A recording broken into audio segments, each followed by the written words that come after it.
بسم الله الرحمن الرحيم. الحمد لله رب العالمين والعاقبة للمتقين ولا عدوان إلا على الظالمين. نشهد أن لا إله إلا الله وحده لا شريك له وأشهد أن سيدنا محمدا عبده ورسوله.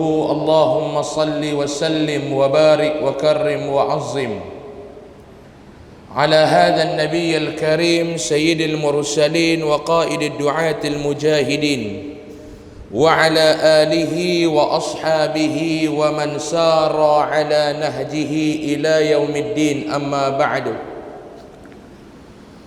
قال الله سبحانه وتعالى في كتابه العزيز: أعوذ بالله من الشيطان الرجيم. بسم الله الرحمن الرحيم. ومن أحسن قولا ممن دعا إلى الله وعمل صالحا وقال إنني من المسلمين. صدق الله العظيم. بسم الله ما شاء الله لا يسوق الخير إلا الله. بسم الله ما شاء الله لا يصرف السوء إلا الله. بسم الله ما شاء الله ما كان من نعمة فمن الله. بسم الله ما شاء الله لا حول ولا قوة إلا بالله العلي العظيم. Muslimin dan muslimat, hadirin dan hadirat rahimakumullah. Alhamdulillah thumma alhamdulillah. Setinggi-tinggi puji dan syukur kita panjatkan kehadrat Allah Subhanahu wa taala. Dengan izin serta limpah kurnianya, pada malam ini Allah Ta'ala masih memberikan kesempatan masa dan waktu kepada saya dan tuan-tuan sekalian untuk sama-sama kita hadir dan berada di dalam majlis ilmu ini. Mudah-mudahan keberadaan kita, perkumpulan kita pada malam ini dirahmati serta diberkati oleh Allah Subhanahu wa Ta'ala, insya-Allah. Saya suka memperingati diri saya dan tuan-tuan yang mana yang masih duduk belum niat i'tikaf. Ayo sama-sama tuan-tuan kita niat i'tikaf, mudah-mudahan dinilai ibadah, diganjarkan dengan ganjaran pahala sepanjang keberadaan kita di dalam masjid pada malam ini, insya-Allah. Kita nak sambung pengajian kitab kita Tanbihul Ghafilin. Tanbihul Ghafilin, kalau kitab saya muka surat 34. Muka surat apa tu Imam? 42. Sebab semua yang empat dapat menerangi kubur tu kan? Entah. Bismillahirrahmanirrahim. Qala musannif rahimahullahu ta'ala wa nafa'ana bihi wa bi'ulumihi fid darain, amin ya rabbal alamin. Sebab semua yang empat dapat menerangi kubur dan meluaskannya. Hari ini Tok Syekh kita nak cerita pula di atas sana ni tuan-tuan, empat sebab yang kita baca pada bulan lepas, ataupun dalam bahasa kita, empat amalan jika kita buat dan kita melakukannya sebagai amalan yang menerangi dan meluaskan lubang kubur kita kelak. Apa dia?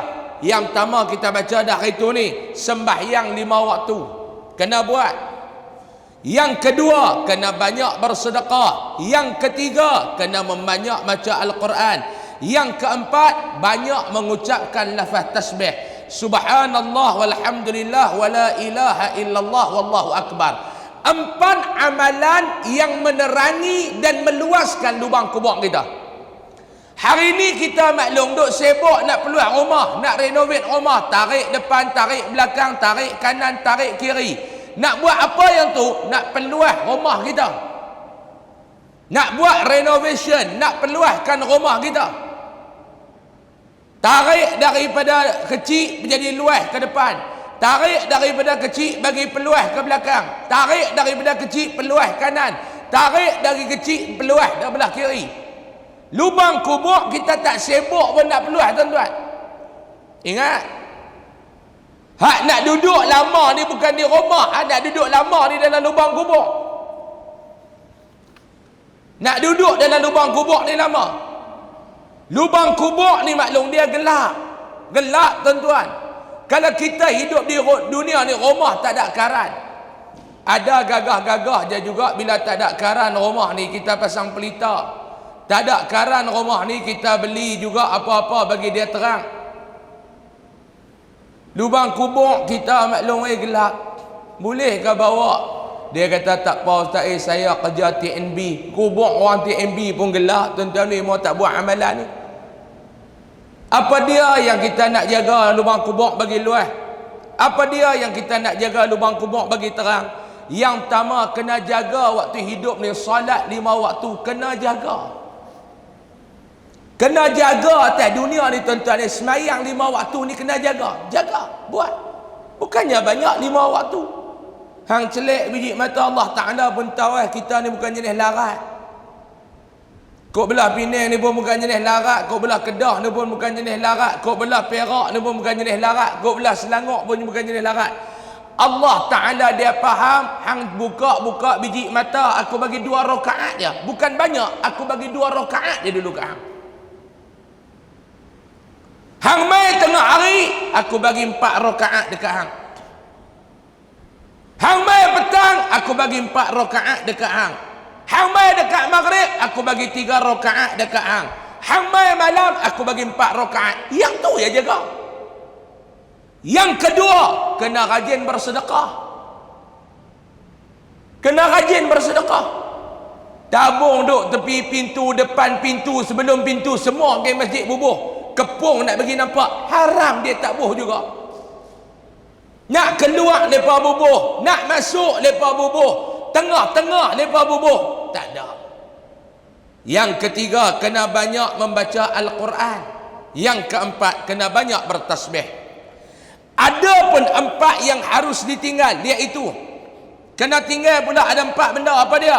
Yang pertama, kena tinggal duk kerja mohong, berdusta, kena tinggal. Nyembang 4 patah, mohong. Nyembang 5 patah, mohong. Nyembang 6 patah, mohong. Kena tinggal. Yang kedua, khianat. Khianat dekat orang, kena tinggal. Yang ketiga, mengadu domba. Dan yang keempat, menjaga kencing. Kita duk kencing ni kena jaga. Sebab Rasulullah SAW bersabda, tanazzahu 'anil bauli fa inna 'ammata 'adzabil qabri minhu. Bersihlah kamu daripada kencing. Nabi kata, jaga kencing, bersihkan kencing.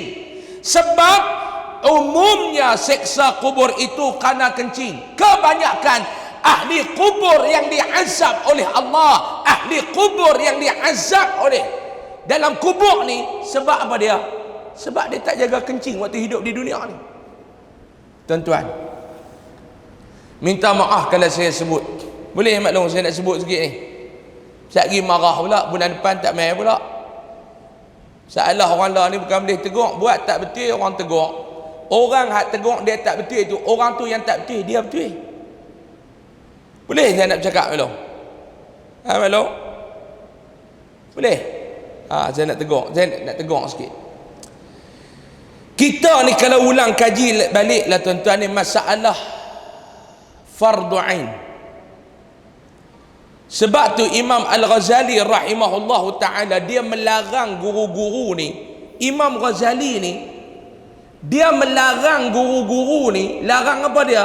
Larang daripada duk ajak anak-anak murid ni, selain daripada melepaskan tanggungjawab anak murid ni mengaji bab fardu ain dulu.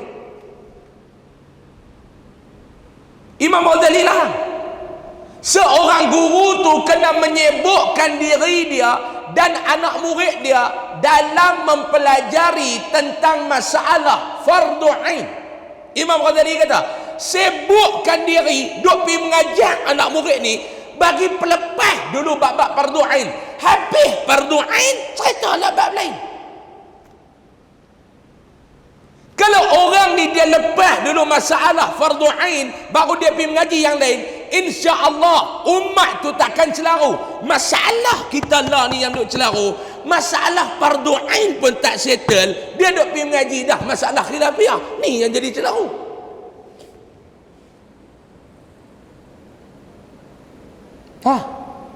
Maklum apa nganga-nganga?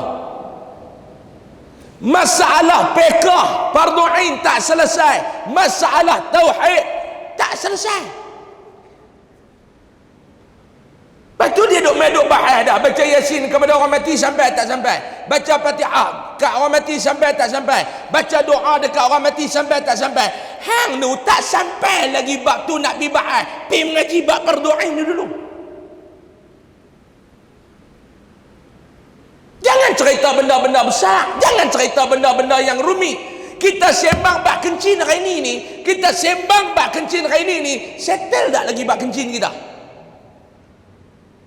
Dia kata saya dengan kencing ni memang saya suka, saya kencing pun tak bersih, kat orang pun saya kencing.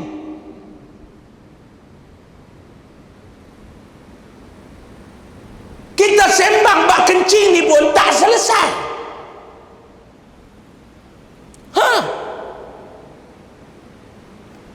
Berapa ramai orang hadap pergi kencing tu, dia nak masuk mai semayang di masjid, dia masuk dia kona dulu. Masjid tuan-tuan ni bukan saya nak puji, tapi nak puji jugalah. Kira kontraktor yang buat masjid tuan-tuan ni, kira dia akai dia panjang jugalah. Senang langkah-langkah naik tangga jumpa belik yak dulu. Kadang-kadang belik yak belakang. Jenis kita ni tak apa tu, jenis kencing manis kuat tu tuan-tuan. Jenis sama-sama nak rasa tu meleleh terus tu. Hak jenis kita ni boleh juga lambat Noel duk kerok-kerok dia masuk balik, kerok-kerok dia masuk balik. Hak jenis sama-sama nak kencing tu sambil berjalan dia meleleh kat lantai. Dia masuk kona pergi kanan kencing. Pergi kencing. Pakai baju teluk belanga, pakai melekat ni, dia masuk kembang mangkuk standard lah, sependa tak pakai main masjid. Dia tak ada teruk dah, masuk terkembang pergi semangkuk. Kelumih kain melekat tu tutup buat tahan. Dah ustaz ngajak kena tutup kepala, tutup tak nampak apa. Pintu tu pula dia selak tak elok tuan. Dia habis kelum kain melekat tutup, dia tak nampak apa dah. Pintu tu pula dia selak tak apa nak masuk lubang. Tengah-tengah kencing pintu tu buka, pintu tuan-tuan pula besi, dia berat. Dia kira nak tiba pergi ke dinding, habis nampak. Biasa terjadi tak? Biasa. Yang saya cerita ni biasa. Saya biasa lintas satu masjid, lintas Allah ada orang, kita pergi tolak pintu tu, ada orang kencing, kencing, habis kencing, dia buka kepala pek, dia ambil kepala pek tu, dia jurih kerak jurih, dia mangkit, dia keluar, dia mangkit, dia keluar. Persoalan yang saya nak tanya kepada tuan-tuan, dalam saluran kencing tu ada air lagi tak? Dalam saluran kencing tu maklum ada air ke tak? Tolong jawab saya, ada air ke tak? Ada. Dia mangkit, dia berjalan, benda tu fleksibel. Benda tu dia fleksibel. Makna bergerak. Bila bergerak salur, tuan-tuan kata saya ulang pula, ni saya nak abang. Boleh kan maklum? Tak boleh, saya tak mau sembang. Jalan ni maklum benda tu fleksibel. Keluar air kencing daripada saluran kencing ni, kena dekat kain melekat dia. Kena ke tak agak-agak? Agak-agak kena ke tak? Hak pakai sepeda lagi awal kena yang sepeda. Dia masuk pintang kolah tu, dia ambil yang semayang, dia main semayang. Persoalan saya, solat dia sah ke tak? Sah ke tak solat dia? Tak sah. Lah saya nak tanya balik, berapa ramai ada buat lagu tu? Mak bapak tak settle bab kencing, anak-anak tak settle bab kencing, semua pakat tak settle bab kencing. Tak settle bab kencing.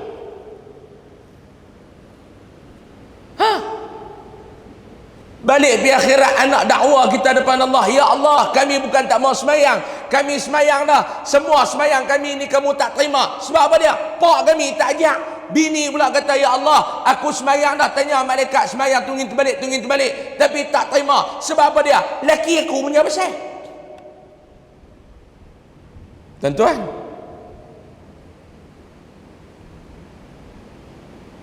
macam mana belum?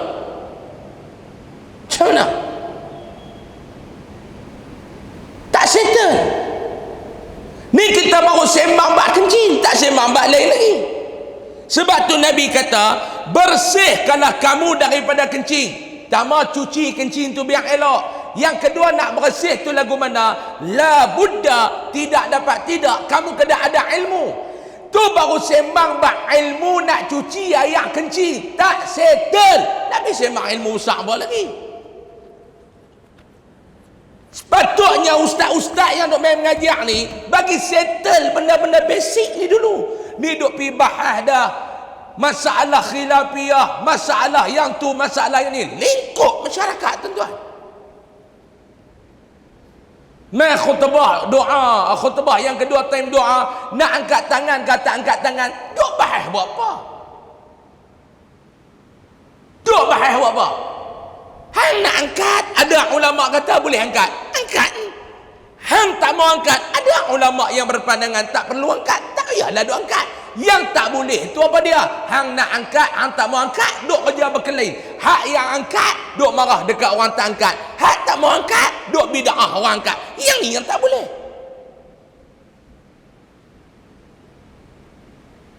Hak tu yang tak boleh, bukan yang tu yang tak mau, yang tu yang kita tak mau. Duk bahas masalah khilafiyah, yang ni yang kita tak mau. Masalah kencing tak settle, tu tak sembang berak lagi, baru sembang kencing. Saya nak tanya tuan-tuan, ada perkara berapa benda yang ulama suruh kita buat? Baca dalam kitab Ihya Ulumuddin, Imam Al-Ghazali kata ada beberapa perkara kena buat ni sebelum nak cuci ni. Tak tahu. Kacau. Umur 60 lebih kencing pun tak settle, habis umur kot mana? Balik muhasabah. Juga Nabi SAW bersabda, Inna Allah kariha lakum arba'a, al-abathu fi salah, wal-laghwu fil qira'ah, wal-rafatu fi siyam, wal-dhahiku 'inda al-maqabir. Sesungguhnya Allah tidak suka padamu 4 benda. Allah Ta'ala tak suka kita ada buat ni 4 benda. Yang pertama apa dia? Al-abasu fi salah. Yang pertama, main-main dalam semayang. Allah Ta'ala tak mau main-main dalam semayang. Apa dia main-main dalam semayang ni? Main-main dalam semayang ni ada 3 makna. Yang pertama, semayang dalam keadaan tidak tahu ahkam, tidak tahu hukum-hukum. Berapa ramai di kalangan kita lah ni yang semayang kerana apa dia? Tengok orang semayang, bukan kerana dia mengaji. Dia semayang ni sebab apa dia? Yang dia boleh semayang sebab dia tengok orang. Orang rokok, dia rokok. Orang sujud, dia sujud. Orang duduk antara 2 sujud, dia duduk antara 2 sujud. Orang berdiri, dia berdiri. Orang baca Fatihah, dia baca Fatihah. Orang baca ikut tajwid, dia baca ikut suka. Jahanam. Alhamdulillahi Rabbil Alamin, Ar-Rahmanir Rahim, Maliki Yaumiddin. Buh penampak dekat kat dinding tu. Tu pun lambat lepas. Jawatan imam kosong kerana nak pergi minta. Tengok tu imam tu.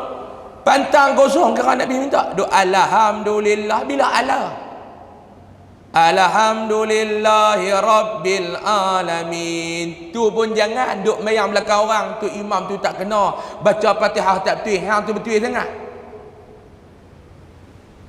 Berapa lama dah kita semayang maklum? Sebab tu Imam An-Nawawi rahimahullahu ta'ala dia sebut. Imam An-Nawawi sebut dalam kitab dia, kalau tak silap saya dalam Riyadhus Salihin ataupun Al-Adhkar, dua-dua. Sama ada Riyadhus Salihin ataupun Al-Adhkar yang kita bisa jumpa. Imam An-Nawawi kata apa dia? Selepas kita melakukan ibadat, Imam Nawawi pun sebut, Imam Al-Ghazali pun sebut, dan ulama-ulama lain pun sebut. Cuma yang saya menarik kata-kata Imam Nawawi yang saya baca ni, lepas kita buat ibadat, sama ada lepas semayang ke, sama ada kita baca Quran ke, sama ada kita puasa ke, lepas daripada setiap kali kita buat apa-apa ibadat, lahirkan dua perasaan dalam diri kita. Habis baca Quran, bawa dua perasaan. Habis baca hadis, bawa dua perasaan. Yang pertama apa dia? Yang pertama al-khauf, takut, bimbang. Ibadat kita Allah Ta'ala tak terima. Ni yang pertama. Bimbang ibadat kita Allah Ta'ala tak terima. Tadi kita semayang maghrib dah tadi tuan-tuan. Semayang. Berapa rakaat semayang? 3 rakaat. Betul? Maghrib 3 rakaat. Dalam 3 rakaat yang kamu dirikan itu, Allah Ta'ala terima berapa rakaat sebenarnya? Dalam 3 rakaat yang kita buat, yang Allah Ta'ala terima tu berapa rakaat? Rasa-rasa.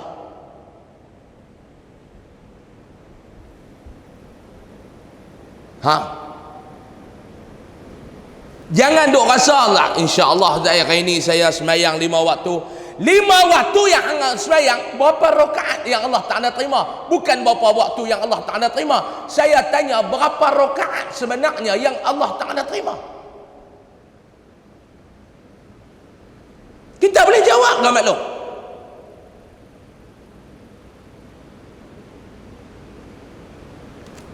Dalam 5 waktu yang kita semayang, bukan nak sembang berapa waktu. Kalau kita kata 5 waktu kita semayang, Allah Ta'ala terima 3 waktu, okeylah 2 waktu dia tolak. Tapi dalam 5 waktu yang kita semayang, persoalannya sekarang, berapa rakaat yang Allah Ta'ala terima?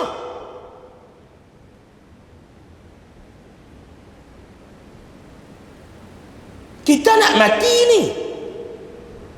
Mati nak bawa apa tuan-tuan? Mati nak bawa apa? 2 benda yang nak bawa.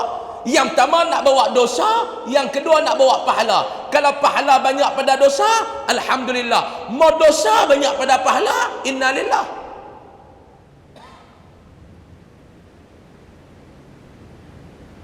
Kita pun lepas pencen tu tak mau dah. Tak mau dah, aku tak mau buat apa dah.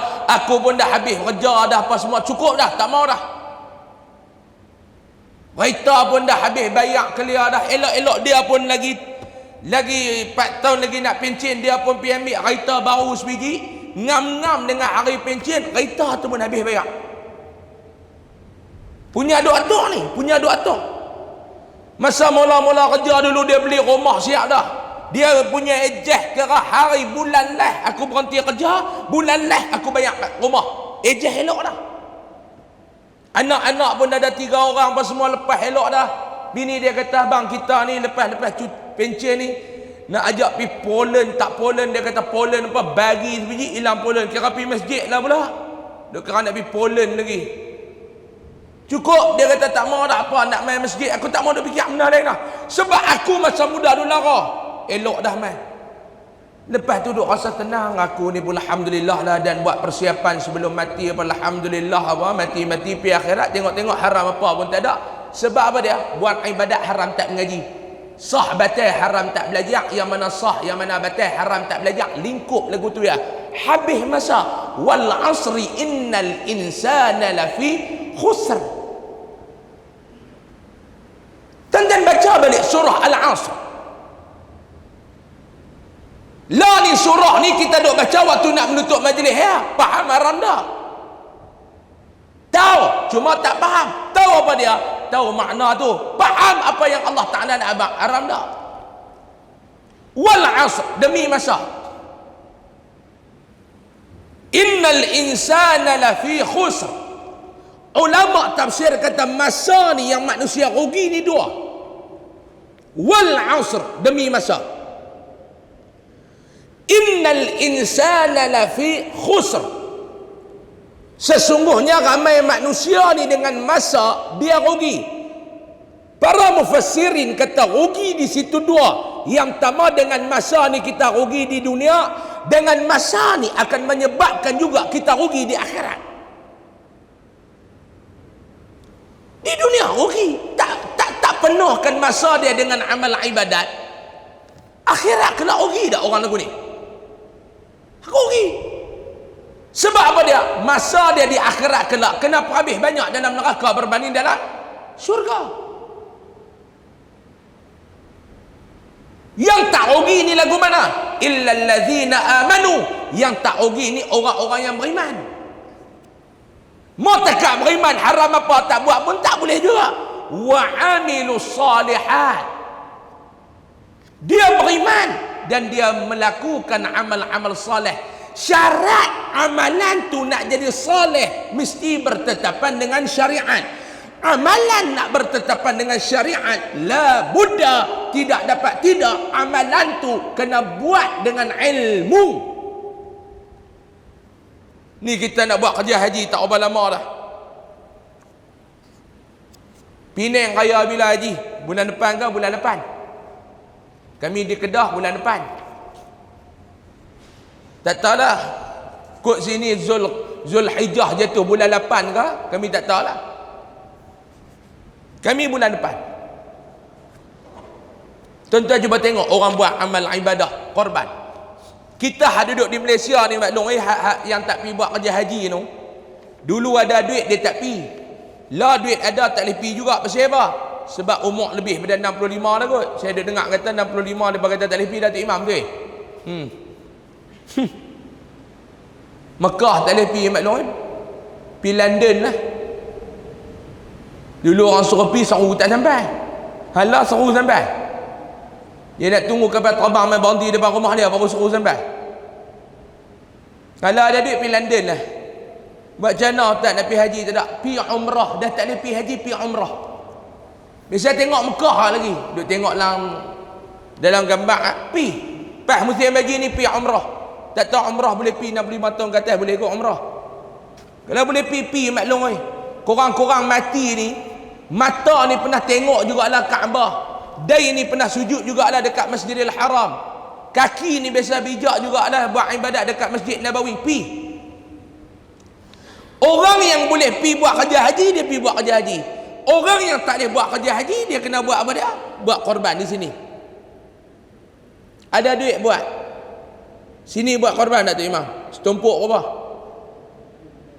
750. Standard lah 750. Kami buat 830. Sebab abah dia kalau lembu-lembu kurus gitu dia tak akan beli lah. Dia kata biar mahal tak apa. Puas hati. Ni lembu pun Allah. Baru ni saya tengok satu tempat dia buat 650. Pergi tengok lembu embuih berebah. Tak payah nak perabah duk tambat tali kat tengkok apa duk tarik tali. Hampir embuih. Mau kita berani sikit cekak lembu tu hempuk pakai duk serak tu. Lembu embuih berebah. Tulang rusuk nampak je kot perut macam batang piano. 750 boleh lah. Oi mahal tak Allah maklum. Jangan duk gemak sangat murah. Dulu saya biasa sekali saya pergi ceramah satu masjid, memang murah tuan-tuan, memang murah. Cek-cek lembu curi. Jangan duk gemak sangat dengan lembu-lembu murah ni. Masalah kita ni halal ke murah cukup mau orang Melayu ni. Mahal tak mau langsung. Semua murah. Barang murah, lembu murah, rezeki murah, halal ke murah ya. Mahal tak mau langsung. Bak korban ni maklum cari yang mahal nak buat bagi puas hati. Baik. Berapa ramai yang buat ibadat korban ni tak ngaji? Saya nak tanya. Berapa ramai yang buat ibadat korban ni dalam keadaan dia jahil? Jangan cerita hak duk terbang pergi Mekah tu. Hak duduk di Malaysia dia buat ibadat korban ni. Saya biasa ceramah satu masjid di Pulau Pinang ni penutupan kursus haji. Penutupan kursus haji dekat satu masjid tu, geng tabung haji tu panggil saya pergi ceramah. Adalah Pak Long ni dia duk ikuti kuliah saya. Dia ni jemaah yang diikuti kuliah saya tu. Dia boleh pergi buat haji tuan tu. Dia jumpa saya, dia kata ustaz, insya-Allah doa saya boleh buat kerja haji tahun ni. Saya kata Pak Long boleh buat kerja haji? Boleh buat kerja haji ustaz. Alhamdulillah. Lepas ceramah. Saya tanya dia, Pak Long tahun ni haji apa? Nak pergi ni nak buat haji apa? Orang hak mengaji tahulah kalau kita tanya nak pi ni dapat haji pada ifrad ke, tamattu' ke, qiran ke, tahulah kalau orang mengaji. Dia ada pi kursus haji ni betul lah. Saya tanya soalan tu, saya kata Pak Long tahun ni dapat haji bang? Insya-Allah tak doa banyak-banyak lah, nak haji mabrur lah. Tak kata apa saya Pak Long. Tahu dah hang ni pi dengar kursus haji lena Hang pejam mata daripada ustaz tu mula bismillah sampai wallahu alam. Celik-celik tengok Kaabah di depan mata, terkejut dia. Pi buat haji mabrur. Tak kata apa saya. Saya tanya pula, Pak Long KT berapa? KT berapa? Dia kata pi dua maklum tak bawa siapa dah. KT berapa? Kapal terbang ke berapa? Orang tanya KT tu kapal terbang. Hak tu pun tak ketahuan pada ekor. Nak pi buat apa sana? Saya kata Pak Long pi sana nganduk lena Pak Long nak ikut lagi kursus tau. Pi tak tahu apa. Hak nak pi buat umrah tak tahu apa. Saya kenal sekali dulu. Masa duk bawa orang pi umrah tu, dia main nak daftar dekat pejabat. Dia kata ustaz ni kita ni saya kata alhamdulillah pi daftar tu, nak pi dengan ustaz ni. Pi daftar tu. Daftar tu apa semua dia main jumpa saya. Dia kata clear ustaz, bayar semua dah. Saya kata alhamdulillah. Kita nak berlepas 13 hari bulan Disember ustaz noh. Ya insya-Allah. Dah sekali saya buat dululah. Dah ni tak buat dah. 13 Disember ustaz noh. Ya 13 Disember. Pak Long tahu dia tanya apa soalan kat saya. Kita pi 13, agak-agak kita sampai 14 hari bulan dah ustaz kan? Insya-Allah. 14 sampai. Kita nak pergi melontak jumrah hari apa? Saya telan dia yang sangkut kat angkung ni. Dia tanya nak pergi melontak jumrah hari apa? Saya kata Pak Long ni umrah bukan haji. Dia kata saya tahu tu yang saya tanya. Saya kata umrah mana ada melontak umrah? Oh, dia kata tu tak ada tepi tenggelam setan, tak ada. Tak ada. Oh, dia kata pi ni tak tenggelam setan dah.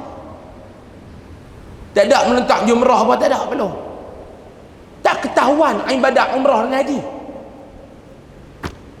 Ni yang nak korban ni.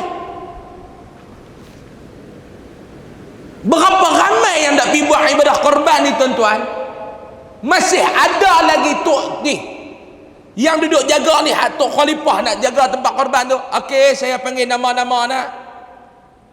Nama-nama kalau orang tua sikitlah. Ni dengar nak panggil nama-nama lembu keempat. Nak panggil nama lembu keempat. Dia panggil 7 nama tu. Lembu-lembu ni pun mahal lah. Bahasa tu pun atok bagi betul bukan nama lembu, nama orang. Kan kita ada dengar nama lembu keempat. Puak tu pun redha kena lembu. Ibrahim bin Sa'ad bin nombor 7. Lembu ni pun mahal. Ni lah lembu keempat. Dia panggil lembu lah. Puak ni mahal. Lembu keempat. Dia mengaku lembu.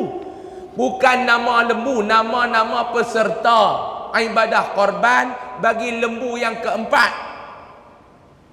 Ni nak melih ni lembu ni lah ni. Lembu ni lah yang hamba nak naik dekat akhirat kelak ni. Nak meniti atas titian sirat tu lembu ni lah. Oh, lembu ni atik mana? Lembu ni lah. Ni belum nak semelih apa ni, picam dulu muka lembu ni. Senang nak cari kat sana. 7 orang ni pun pergi duduk depan lembu, nak cam nama lembu, muka lembu. Ada yang selfie. Maklum tu pula handphone dia bateri habis. Nak tangkap gambar tadi, lah kali dia pun tak tahu nak buat lagu, nak pergi pesan dekat lembu tu. Dia kata kat lembu tu, aku nak cam muka hang lebih kurang sama. Lah hang cam muka aku. Dia kata jangan cari tak jumpa pula. RM800 setembuk ni. Nak cam muka lembu ingat senang. Ada yang lebih teruk lagi tuan-tuan ni. Biasa kita jumpa kes 7 orang ni ragas atas belakang lembu. Tok Imam kata naik elok-elok. Nanti nak meniti titian sirat kot jatuh ke apa. Pakak berebut nak duduk tengah. Depan pun tak mau, belakang pun tak mau, takut terpolis jatuh. Duduk tengah-tengah. Melengkoi tu badan lembu. Melengkung tu dalam belakang lembu. Ni duk pergi buat kerja mengarut tu betul apa? Tu ustaz yang kita duk pergi tengok tu pasal apa? Sebab sunnah Nabi SAW ketika mana dia nak sembelih binatang korban, Nabi panggil Sayyidatina Fatimah, mai tengok. Tu yang kita pergi tengok. Ni ustaz, kalau kami duk jauh macam mana ustaz? Lah ni zaman canggih, video call pun ada. Pabah batu imam panggil nama apa ni? Okey, yang tukang sembelih panggil nama, selesai nak? Okey. Mari kita sembelih. Yang kedua saya nak pesan dalam buat ibadah korban ni, saya nak pesan dia tu, tak ada duk takbir raya waktu duk ikat lembu. Pabah lembu ni, dia duk tarik leher lembu ni, mata hitam tak ada, dah tinggal mata putih lah. Macam steam kena gam. Tarik leher, Allahu Akbar, Allahu Akbar, Allah. Hak lembu tu mata putih dah. Tuan-tuan bayangkan sampai nak jumpa sadaqah wa'dah wa nasara abdah, lembu tu kata haram jadah ni, tak sembelih lagi, yang aku nak mampu dah. Tak kena maklum Pak Long woi, duk buat lagu tu tak kena. Ni saya nak abang. Tak kena. Mata hitam tu tak terbit dah, lembu tu naik mata putih lah. Macam steam kena gam. Tu sadaqah wa'dah wa nasara abdah, lembu tu kata mau terlepas kaki aku mungkin terajang sekok-sekok dia takbir ni, dia kata sembelih sudahlah. Jangan duk buat benda tu. Jangan duk buat. Pergi mengaji balik yang kata takbir mursal ni lagu mana, yang kata takbir muqayyad ni lagu mana, pergi mengaji balik. Yang takbir mursal sampai time mana, takbir muqayyad sampai time mana, pergi mengaji balik. Jangan duk kira buat ibadat dengan ilmu tak ada. Hak sembelih. Hak sembelih tu yang kedua. Yang ketiga saya nak abang pula kat tukang sembelih. Jangan duk buat benda-benda khurafat dalam ibadat. Tahu benda khurafat? Oh, benda-benda khurafat ni nak bagi pemanis daging sambil duk sembelih. Kita duk ingatkan gigi palsu, dia nak jatuh duk cacak. Hak ni saya biasa jumpa. Saya ni sembang boleh lah maklum bab sembelih. Saya ni tuan-tuan ni cerita sini habis sini. Jangan ada buat keluar cerita ni sampai keluar. Kalau orang luar tahu, sini punya kerja. Ya, Pak Long ni jangan duk cerita kat luar. Siapa cerita kat luar, saya doa mati pucuk belakang. Ni saya nak buka di antara kelemahan saya. Saya ni ceramah ya derah Pak Long weh. Bab nak sembelih binatang saya tak boleh. Kursus jangan tanya bab kursus menyembelih ni. Sijil kursus sembelih ni anak-anak ke darah setengah dah. Saya ingat takat 17 18 keping ada dalam tangan. Kursus sembelih, tapi saya tak boleh sembelih. Sebab saya tak boleh sembelih. Bukan dekat lembu, ayam pun saya tak boleh sembelih, saya kesian. Dulu sekali lepas nikah dengan bini saya. Lepas nikah dengan bini saya lah. Nikah dengan bini saya lah, kan nikah dengan bini tuan-tuan, bini saya lah. Lepas saya menikah dengan Long, hari ketiga kot mak mentua suruh sembelih ayam kampung. Kita nak kata tak boleh, ustaz baru jadi menantu pula. Mak mentua kata boleh tak sembelih? Boleh mak, boleh. Dalam hati duduk. Saya tak boleh sembelih binatang, saya kesian. Saya sembelih ni saya ingat dalam hidup saya baru 3 kali ikut saya sembelih, tu pun pergi kursus sembelih tu. Tak sembelih tak dapat sijil. Tu saya tak ada sembelih. Pipi nak sembelih tok pisau kat leher ayam, tengok mata ayam tu duk lipok macam dia beredok, tak boleh sembelih. Saya bak kemak saya tak boleh sembelih, saya ketak duduk. Tak boleh. Tambah kambing lagi saya tak boleh sembelih. Dah lah muka tu muka soleh macam sembelih tu haji orang tak kalau sembelih kambing tu. Tahu maklum saya tengok kambing maklum. Sembelih kambing tu serba sembelih tu imam. Kambing kan muka soleh, janggut jemput, mata bercelak. Sembelih kambing serba sembelih tu imam. Lagi saya tak gamak. Weh lemah. Kambing tu mau tutup badan tinggal muka ya, boh serban sikit. Tok Haji makan pun tuan-tuan bisa tengok kambing makan. Tertik ngap. Ngap dengan janggut jemput ngap. Tapi kita pula jangan duk alim kambing, tahu alim kambing. Janggut elok, mata bercelak, teluk tunjuk ke orang. Jangan duk buat lagu-lagu tu. Jangan duk buat alim kambing.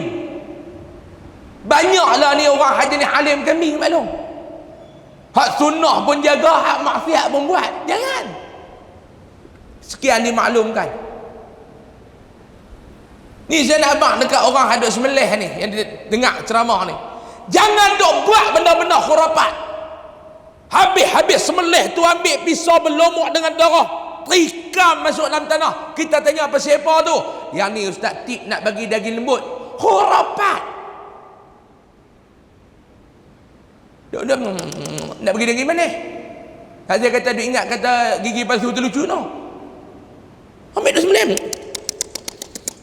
Saya tanya ustaz tu buat apa? Hak tu dia kata nak bagi daging mana? Jangan. Kita nak buat ibadat, jangan cembarkan ibadat kita dengan benda-benda khurafat. Jangan maklum, pesan. Ni yang kata buat ibadat ni kena ada ilmu, takut amalan kita ditolak oleh Allah. Yang kedua, bila kita nak buat ibadat ni tuan-tuan, perkara yang kita kena tinggalkan dalam ibadat kita ni apa dia? Riya. Riya. Tuan-tuan kalau ingat dulu hadis yang pertama kita baca di dalam kitab kita ni, riya ni maklum dia memakan amalan kita ni seperti mana anak-anak memakan kayu. Luak nampak cantik, dalam kosong. Kan Nabi SAW bersabda dalam hadis kita baca dah dulu. Saya yakin dan percaya tuan-tuan ni lupa. Nabi kata apa dia dulu? Nabi bersabda, akhwafa ma akhafu alaikum syirkul asghar. Nabi kata yang paling aku bimbang, yang paling aku susah hati dekat hampa ni, Nabi kata ni, takut-takut hampa ni terkena penyakit syirik kecil. Qalu ya Rasulullah, sahabat tanya, ya Rasulullah, wa ma syirkul asghar? Apa dia yang dikatakan syirik kecil tu? Qala ar-riya. Nabi kata syirik kecil tu apa dia? Riya. Hari ni orang pakat kena penyakit ni tuan-tuan. Penyakit riya. Dia nak buat satu benda, dia nak bagi tahu dekat orang kata dia ni baik.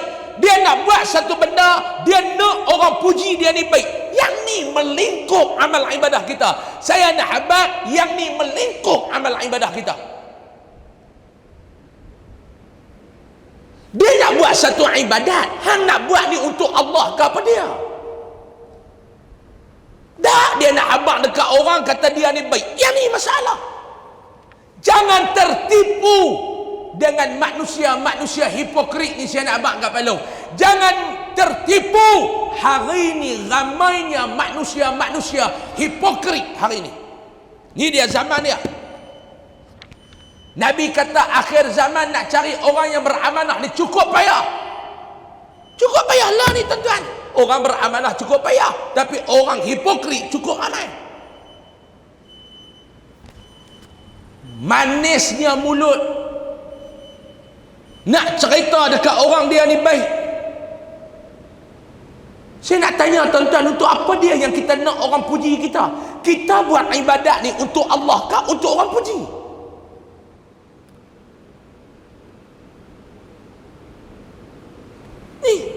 Baca Quran tangkap gambar perak bubuh dalam Facebook. Alhamdulillah, saya menghabiskan masa saya hari ini dengan mentadabbur ayat-ayat Al-Quran, dapat membaca ayat-ayat Al-Quran. Allahu Akbar. Tenangnya hati. Hang ni mula ni. Saya biasa tumbuk ni berlubang meja ni. Hang nak cerita kat siapa?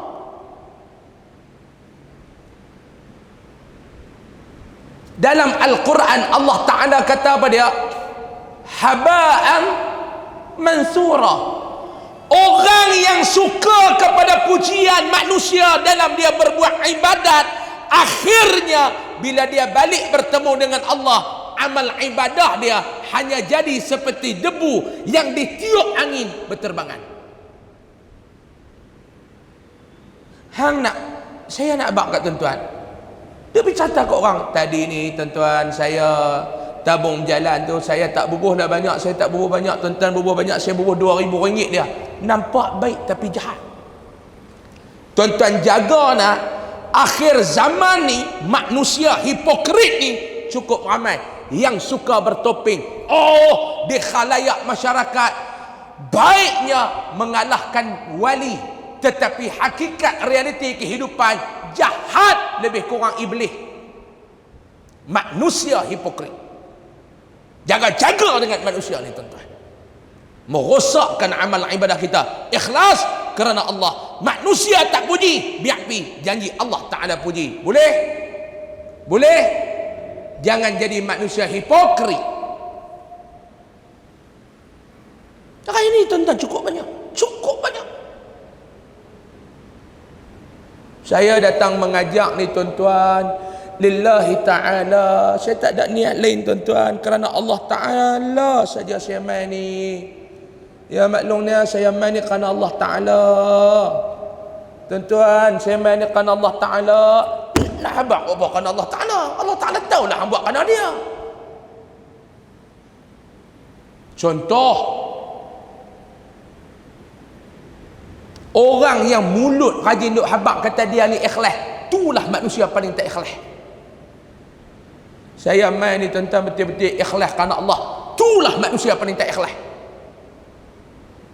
Saya buat kerja ni, saya jaga masjid ni tak ada apa tuan-tuan. Saya nak buat kat tuan-tuan, tuan-tuan lantik saya jaga masjid ni, saya bukan nak apa, saya nak ikhlas kerana Allah. Itulah manusia paling tak ikhlas. Kalau betul-betul hang ikhlas kepada Allah, hang tak payah dapat pujian manusia. Melainkan kita ni menjaga organisasi.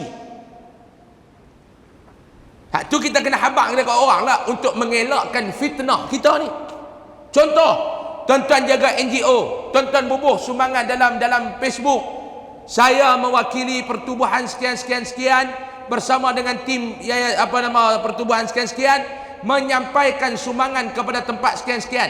Nak maklum dekat orang, duit pertubuhan tu aku guna kot tu, bukan yang peribadi. Ni hang bagi peribadi pun nak abang ke orang. Ni tuan-tuan ni Yahudi bagi menatang ni ya, lingkup amalan semua nak abang. Nak pergi bagi sumbangan dekat orang, siap suruh orang tu berlakon. Apa dia ni? Ni abang, sehari abang berlakon naik motor bawa anak-anak, bagi kena hujan, tu abang pun bila ayak turun buat gitu bagi nampak ayak tu dia percik. Sehari kita punya bos akan mai dekat abang, bos ni akan ambil abang duk. Hang nak bagi sumbangan dekat orang susah dengan hang menghina orang susah ni. Hang ni apa dia ni? Mana perasaan ihsan belah kasihan hang dekat orang-orang susah? Awak orang susah tu tak ada aib ke tuan-tuan?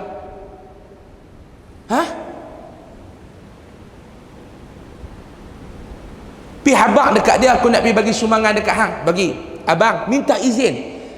Saya ada buat kerja tu tuan-tuan. Orang susah apa kita pi, kita bagi, kita tanya abang, saya nak minta izin, kalau pakcik setuju, sehari kita nak tangkap gambar sikit boleh tak kalau pakcik setuju? Tak payah apa, pakcik duduk macam biasalah, saya serah, kita tangkap gambar sekeping, pakcik pakai bagi elok-elok, jangan duk tunjuk apa. Cuma yang ni bukti kata saya mai bagi. Tak apa. Ada yang kata tak mau ustaz, saya malu ke orang. Okey, ada yang kata tak ada apa ustaz. Jangan suruh dia berlakon. Pergi duduk dalam kemah, duduk berlakon. Orang ambil gambar, 60 kamera duduk ada keliling. Jaga aib orang susah. Kita nak tunjuk lebih-lebih ni pasal apa? Kita nak habaq dekat masyarakat, akulah manusia paling terbaik dalam dunia. Jaga, jangan tertipu dengan syaitan. Rosak amal ibadah kita maklum. Ni saya tak kata kat siapa-siapa, jangan duk terasa. Saya sebut umum. Saya tak kata kat siapa-siapa. Boleh nak pergi bagi sumbangan dekat orang susah. Jangan mempergunakan orang susah dalam nak mahabbah dekat orang, dalam nak memaklumkan ke orang kita ni paling terbaik. Jangan. Orang yang tidak ikhlas kepada Allah ni, saya nak bagi tahu, ingatlah tuan-tuan, satu hari Allah Taala akan buka keaiban hang. Jaga. Sebab apa dia? Hang buat aja tak ikhlas kerana Allah. Takut penyakit riak ni cukup takut tuan-tuan. Penyakit riak ni cukup takut. Bab lakon-lakon wayang production ni tuan-tuan, bagi orang politik sudahlah. Orang politik memang dia nak lagu tu sebab mileage politik mereka. Biar pi ke mereka lah hak tu.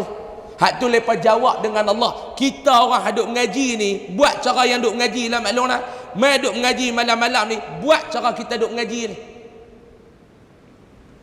Takut amal ibadah kita akhirnya buat tak ada apa. Yang ni kita takut. Jaga. Jangan main-main dengan ibadat. Jangan main-main dengan ibadat.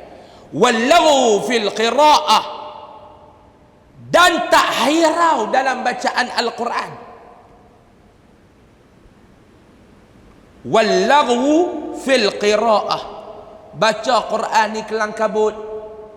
Orang baca Quran dia tak mau dengar. Ni yang kedua.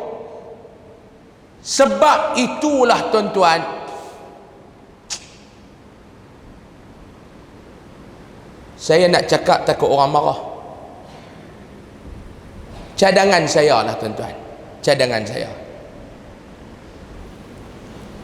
Ada kadang-kadang kita ni time nak masuk waktu tu 10 minit sebelum masuk waktu kita buka Quran. Ada masjid surau duk buka Quran. Sini buka? Tak. Ada lah kadang-kadang masjid Lamanak ni tak buka dah, masjid luar-luar ni duk buka Quran.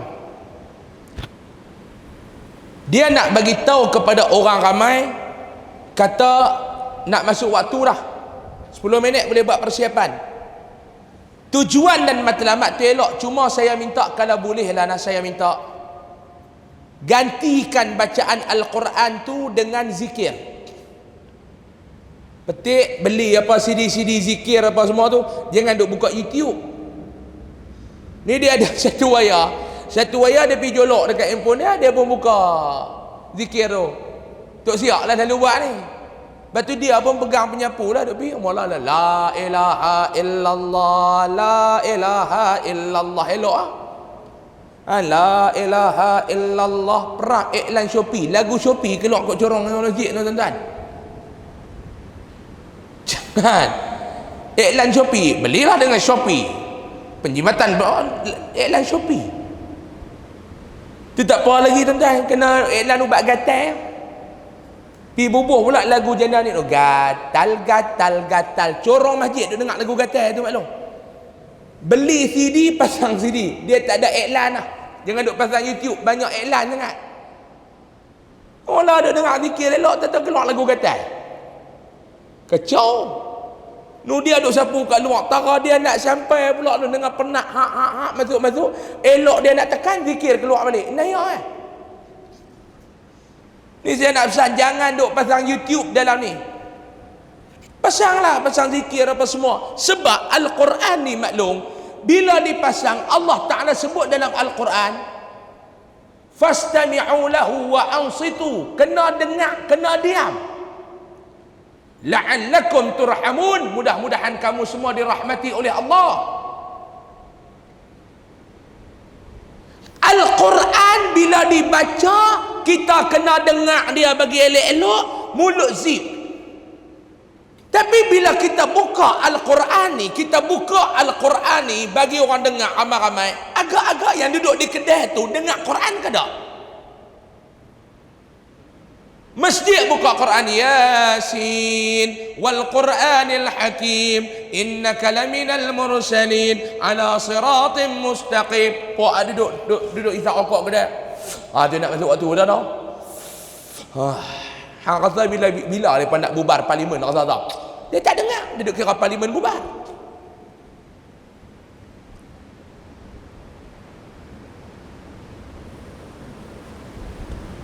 Ini pandangan saya lah. Kalau tuan-tuan tak setuju, saya tak ada marah apa. Kalau tuan-tuan nak renung, dipersilakan. Sama dengan kedai makan. Sama dengan kedai makan. Nak habaq kata kita ni kedai Islam tu bagus. Cuma tukar-tukar. Al-Quran bila dibaca, kena dengar. Ini adab kita dengan Al-Quran. Ini disiplin yang Allah Ta'ala minta kita dengan Al-Quran. Dia sebut dalam Quran. Bila Quran ni dibaca, kena dengar, kena diam. Mudah-mudahan dengan perbuatan kamu dengar, perbuatan kamu diam, Allah merahmati kamu. Bila orang main kedai, orang nak menyembang, kita duk pasang Quran. Tu nak pasang apa? Saya kata tukar. Tukar dengan apa? Pasang zikir-zikir, pasang qasidah. Orang tua dulu ni dia kajian, dia buat apa dia? Tarhim. Beli CD zikir tu pasang lah. Nak habaq kat orang 10 minit lagi nak masuk waktu. Tak ada masalah, saya rasa tak ada masalah. Takut kita ni dalam golongan wallahu fil qiraah.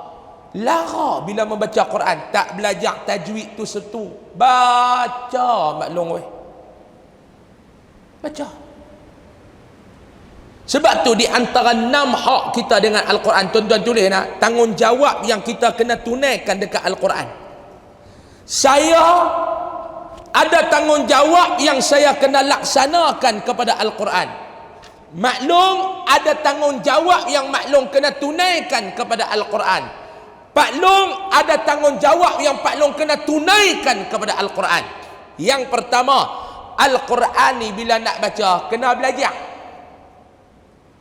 Al-Quran ni bila nak baca kena belajar. Kena belajar. Tuan-tuan, buka dalam kitab tafsir Al-Qurtubi pun dia cerita, kena belajar. Buka dalam kitab tafsir Jalalain, dia cerita, ataupun yang lebih moden di tafsir Al-Munir Dr. Wahbah Az-Zuhaili, dia cerita hak ni Quran bila nak baca kena belajar. Sebab apa dia? Al-Quran dia ada hukum yang berkaitan dengan tajwid. Nak baca Quran kena pakai tajwid. Nak baca Al-Quran dia kena guna tajwid.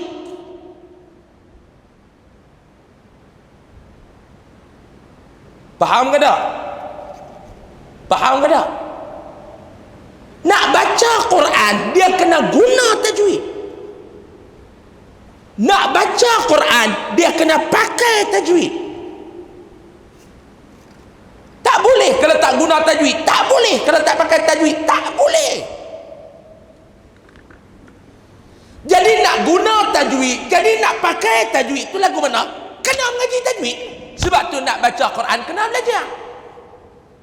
Yang kata idgham ma'al ghunnah ni lagu mana? Yang kata idgham bila ghunnah ni lagu mana? Yang kata ma'lin ni lagu mana? Yang kata mak wajib ni lagu, kena belajar. Yang kata ikhfa, yang kata idgham, yang kata iqlab, lagu mana? Kena belajar. Yang kedua dah belajar, kena baca. Jangan duk kerja mengaji baca haram dah. Ni masalah bila buat kelas tajwid haram tak mai. Masjid lain bukan masjid ni. Masjid ni ada kelas tajwid tak tu Imam? Tak ada. Dulu ada. Stop pasal orang tak ada. Standard ustaz macam tak tahu, bukan masjid ni saja, berlambak dia jumpa lagu tu. Mula ustaz tu mengajar ada 15 orang main mengaji. Alhamdulillah. Ustaz tu kata alhamdulillah tuan-tuan, kita pun dah mengaji dekat 6 bulan dah. InsyaAllah kelas pula minggu depan saya nak dengar seorang-seorang baca, boleh kot? Oh, InsyaAllah. InsyaAllah minggu depan tinggal hang seorang ya ustaz, kami nak mengaji, hang nak suruh baca. Lepas tu dia tak main dah. Dia tuang-tuang tu dia tak main dah. Betul-betul macam kita hantar orang pergi kubur, pergi tak kembali dah. Main mengaji tajwid lagu tu, pergi tak kembali dah. Lah kali larat lah tu ustaz tu pun nak mengajar, tinggal tu imam dengan pengurusi lah. Dah kali ustaz tu melosok balik lagu tu lah. Oi tuan-tuan, tuan-tuan mengaji Quran tu tuan-tuan tak mau baca, saya tak boleh fikir tu. Ustaz tu nak tahu kita betul kita salah lagu mana. Hak ni kita kena tukar daripada budaya Melayu ni main budaya Arab. Arab dia tak malu. Tak betul pun tak apa. Lepas tak ada lagu kita duk gelak-gelak. Tak betul kawan-kawan betul. Ha.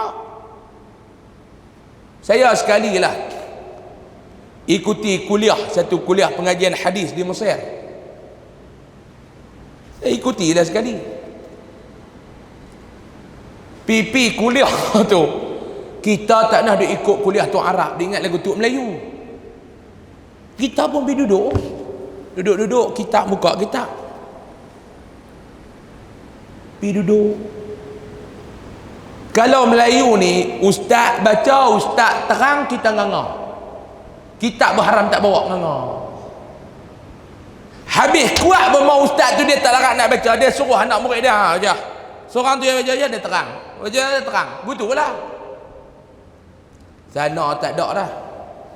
Syekh ni dia suruh semua hak mai tu baca. Kitab tu, semua hak mai tu ada kitab lah. Arab semua ni. Kami happy dengar tu 4 orang ikut Melayu. Baca, saya kata sudah dah. Ni yang nak baca ni Arab-Arab dekat. Kita pun duk bilang 1, 2, 3. Mai kat saya 12. Kita pun bilang hadis ke-12. 1, 2, 3 sampai 12. Syekh tu ngajak kita dengar lah. Aku duk kera pederah, aku nak kena baca lagi ya. Perang nombor 12. Tiba-tiba celah tu dia main selip, dah 3 orang, kena tambah lagi 3 pula. Saya kata celah kuih betul ya. Duk baca. Lepas baca kita pun duk baca. Kena 6 orang baca rasa lega. Rupanya tu Arab ni baca teruk pada kita lagi bab baris ni. Kami hak Melayu ni pula duk terang ni pula duk betul tak ru. Bukan ra, ru. Bukan ri, ru. Tu Arab tak ada pun nak gelak-gelak ki kawan, tak ada. Baca silap semua pakai duk teguk. Oi, confident teguk. Sekali dia baca kami teguk dia pula. Hak ni budaya Arab malu bukan lagu Melayu. Kita duduk negara Arab mula takut nak cakap Arab, takut tak kena. Cakap Arab tu kata hang cakap tak betul tak apa, cakap. Lah ke ni boleh lah bercakap. Melayu dah cakap tak kena gelak ki. Orang baca Quran dalam dia ada luar ni sakok. Tu din baca lah bunyi macam Bangla. Din baca bunyi Bangla, hang baca tak bunyi langsung. Baru sama macam Ramli baca tak bunyi langsung. Lepas panggil Erni mai tolong baca tu. Kena Erni maklum. Erni orang gaji pendekar mustar. Ingat cerita tu? Kan? 3 bujang lapuk ni pergi tidur di rumah pendekar mustar. Anak pendekar mustar ni nama cikgu apa? Cikgu apa? Ha? Lepas nak minta maaf, kawan pun tulis nota mai jolok bawah pintu. Nak abang kata nak jumpa pukul 3 pagi. Pakat baca lah. Aziz baca bunyi pantun, Sudin baca bunyi syair, Ramli baca tak bunyi langsung. Mujak ada Erni. Macam kita lah duk gelak din tu baca Mangla, hang baca tak bunyi langsung.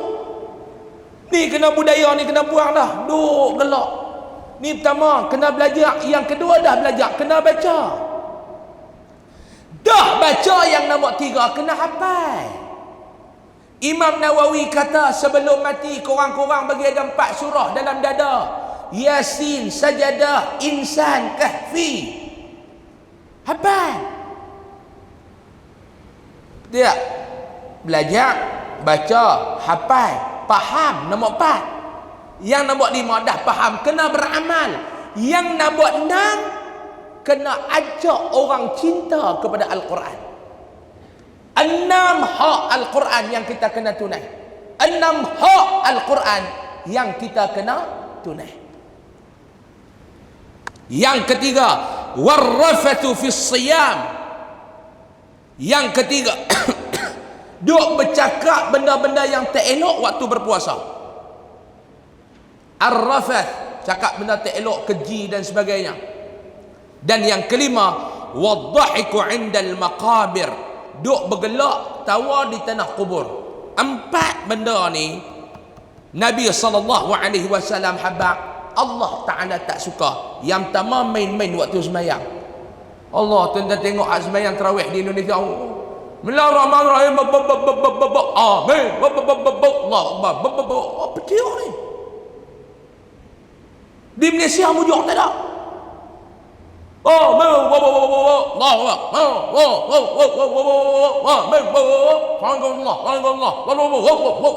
dia ni?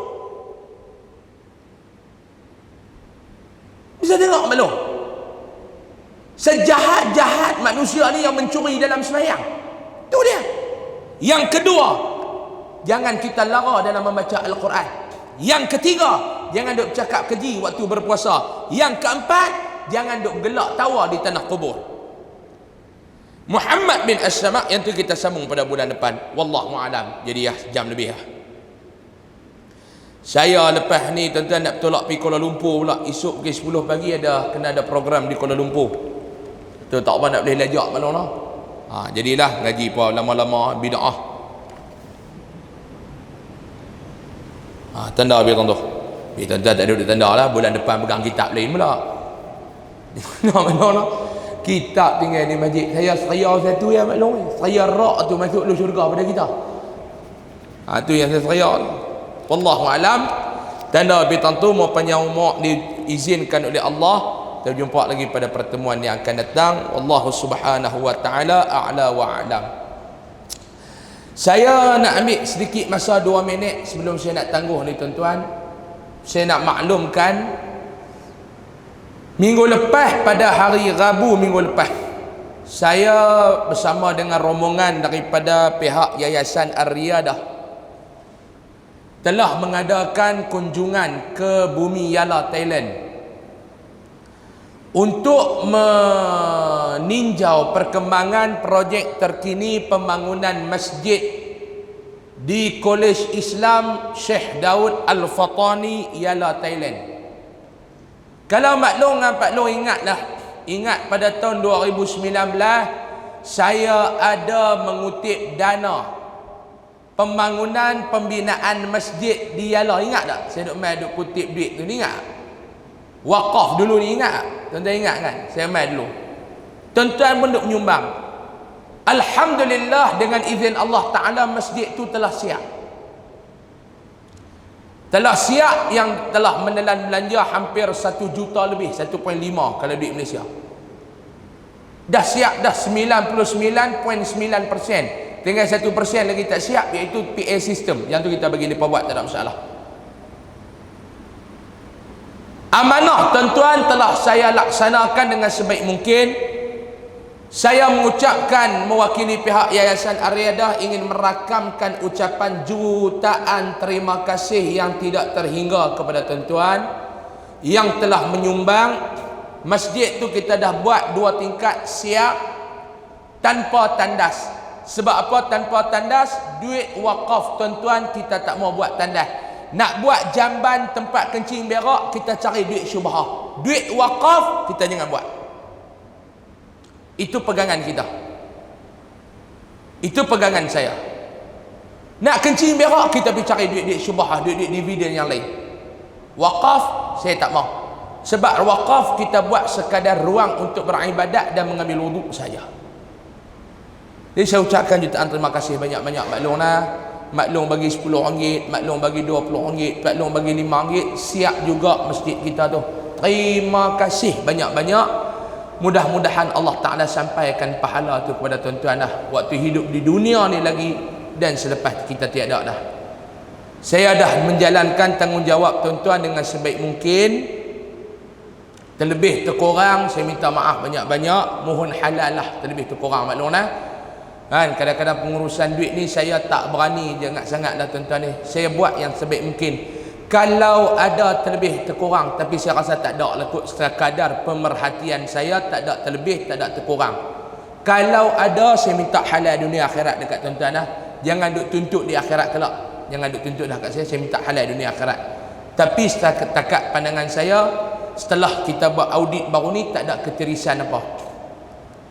Saya yang kadang-kadang saya risau ni bukan apa dia, jenis main duk suara duit ikut celah ikut dan tu. Salah ni RM50 buat masjid apa. Saya ambil, saya tulis lah yang ni, wakaf masjid, wakaf masjid, wakaf masjid apa.